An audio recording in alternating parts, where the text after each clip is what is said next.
Training ticket কাটছি, বাড়িতে বউ আছে, ফ্যামিলির বাবা মা সবার সাথে ঈদ করতে যাচ্ছি। কোনো হয়রানি নেই, কোনো ঝামেলাও নাই।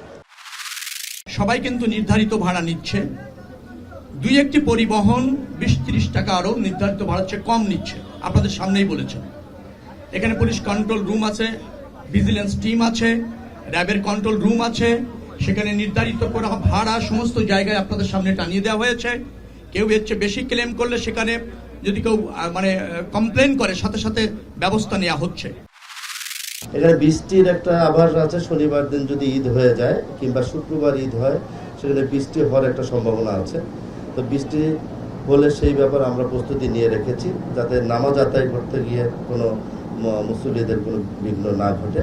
নিরাপত্তা বিষয়টা নিয়ে ইতিমধ্যে আমাদের আইন শৃঙ্খলা রক্ষাকারী বাহিনী তাদের সাথে মিটিং করেছি, তাদের সাথে কথা হয়েছে, একদম যতটুকু সম্ভব সর্বোচ্চ নিরাপত্তার ব্যবস্থা এখানে থাকবে।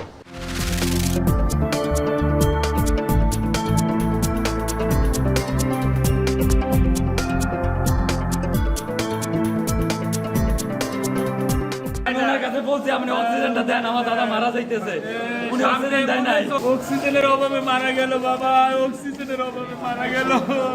এই সময় যেহেতু অসুস্থ রোগী ভর্তি ছিল, তো তাদের মধ্য থেকে 2 জন মারা গেছে। তারা মূলত আতঙ্কগ্রস্ত হয়ে এমনি অসুস্থ ছিল ওনারা, তো ওই আতঙ্কে তখন এ কারণে 2 জন রোগী মারা গেছে।